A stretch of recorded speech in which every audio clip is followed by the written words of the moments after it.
On his cousin's wedding day, he was wearing a brand new suit, a crooked groomsman boutonniere on his chest, and personally walking an elderly couple to the bathroom. Slow steps, patient smile. That was just who James was, and everyone in both families knew it. But when he turned around, his cousin was standing right there, fist already raised. In less than 30 seconds, James was on the floor, his suit covered in blood, with absolutely no idea what had just happened. It took 5 years to find out the truth, and when it finally came out, it destroyed the person who started it all.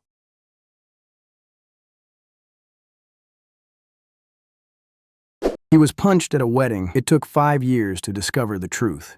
My name is James. I'm 32 now. I'd shown up way early because when your favorite cousin is marrying the girl you basically watched grow up, you just do that. Katie had lived 3 houses down from us since she was 8. I was 10 when her family moved onto our street. Our parents became friends. Our summer cookouts became tradition, and somewhere along the way, she became the little sister I never officially had. In her college graduation speech, she called me basically my big brother, out loud, in front of everyone. Big guy, rough hands, the kind of person who shows up for you without being asked.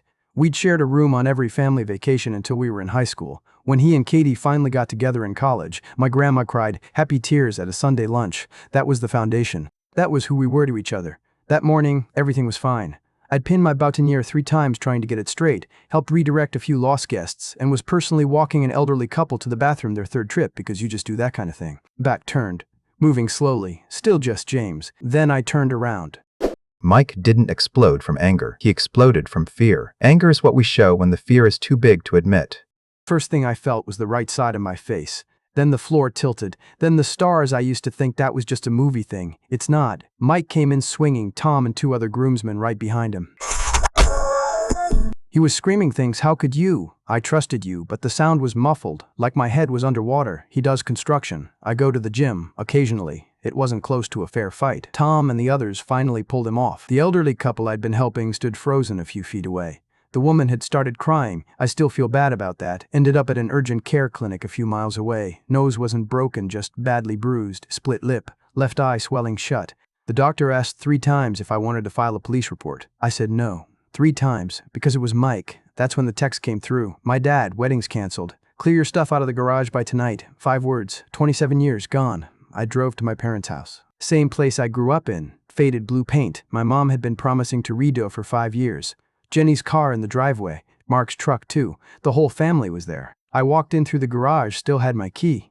When I appeared in the kitchen with a swollen eye, a split lip, and a ruined suit, my mom gasped. First came the concern. Oh my God, what did Mike do to your face? Then, without a breath between them, but how could you, James? How could you do this to the family? The whiplash made my head hurt worse. That's when they told me. Months of secret meetups, hidden messages, betrayal with the girl who made fun of my acne in high school, who asked me for advice about her first boyfriend, who called me her big brother in her graduation speech. I laughed, split lip and all. Not the smartest move. I asked for proof. Screenshots, photos, anything.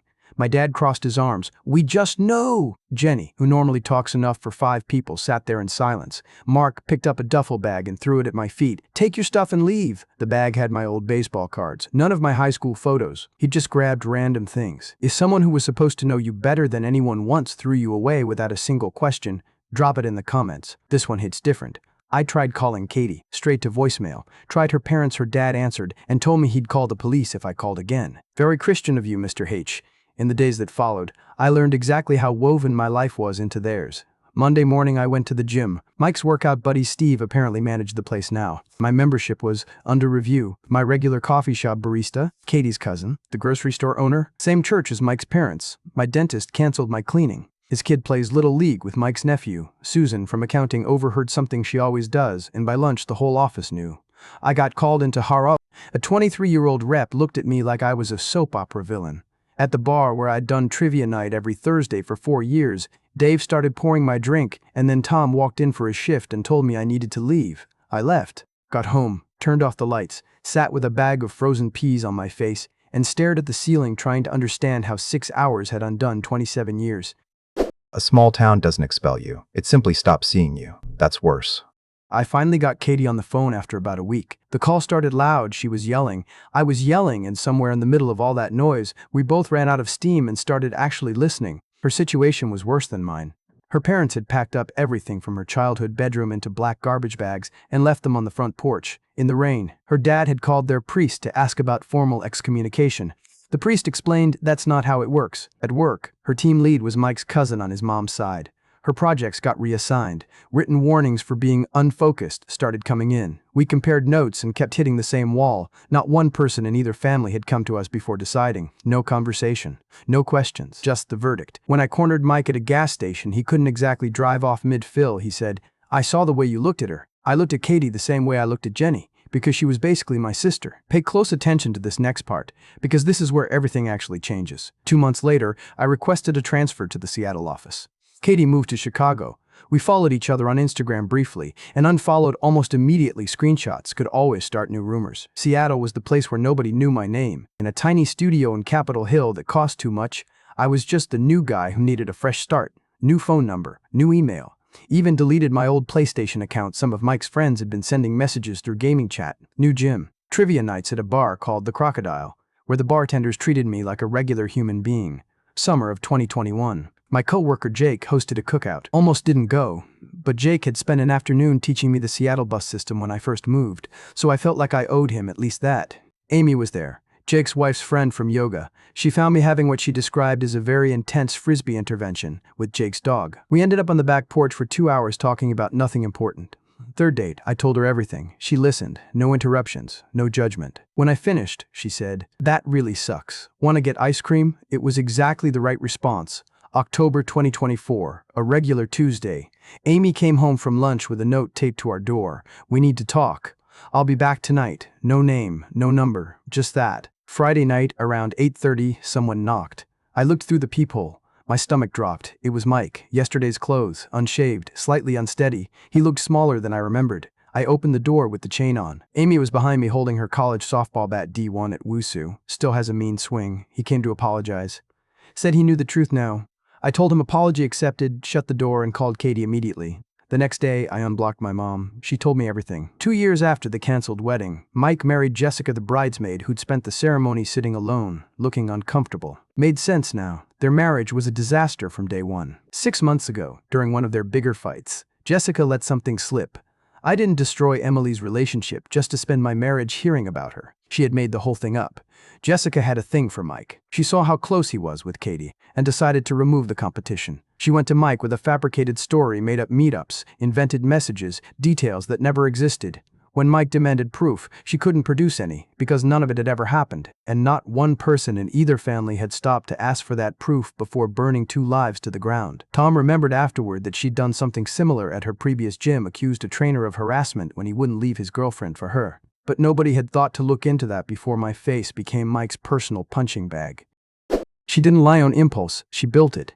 Every fabricated detail was a choice, and the family let it work because they wanted to believe it. That says more about them than it does about her. Katie and I decided it was time to face them, on our terms. I picked a coffee shop downtown that neither family had any connection to. Katie joined from Chicago on Zoom, camera off. She wanted to hear everything. She just didn't want to see their faces. Everyone showed up. My parents, Mike, Jessica, Katie's parents, my siblings, even Tom, probably running on guilt. Ground rules before anyone opened their mouth. Katie can hear everything. If she disconnects, the meeting is over. Nobody touches me, and no religious guilt tripping. That one was specifically for Katie's parents. Jessica went first. She looked rough, the marriage clearly wearing on her. Her explanation? She was in love with Mike. She didn't think Katie deserved him. That was it. 5 years of damage, 2 lives derailed, all because of unreturned feelings she decided to act on. Mike apologized for the hits, plural, because we can be precise about this. Said he should have asked for proof before acting. You think, Mike? My mom tried to hug me when I walked in. I took a step back, the look on her face like I'd slapped her. I knew exactly what she was feeling. I also knew she'd done worse. Katie's dad started quoting scripture about forgiveness. Katie unmuted herself. "You packed my childhood in garbage bags and left them in the rain. Don't you dare quote scripture at me." I'd never heard Mr. H without a response before. It was quietly satisfying. I said what I needed to say. To Jessica, to Mike, to both sets of parents, that they'd shown us exactly how conditional their love was, and now they'd have to live with that knowledge. When I finished, Katie spoke calm, which was somehow worse than if she'd yelled, "The worst part isn't that Jessica lied, it's that none of you thought we were worth the truth. You threw us away based on nothing but gossip. That says more about you than it ever did about us." She disconnected. Meeting over. My mom sends long texts about family and forgiveness. Jenny sends photos of her kids with guilt-heavy captions. Katie's parents want to visit her in Chicago. I have a ring hidden in my sock drawer. I'm proposing next month. Amy doesn't use Reddit. Katie's with Chris in Chicago. He needs 3 monitors to write code and treats her well. The basics work. Some days I miss my mom's cooking. I think about nieces and nephews who don't know me. Those days exist, but I like the Seattle version of me better than the Portland version. Portland me was always trying to keep everyone happy, walking on eggshells, shrinking to fit. Seattle me just lives,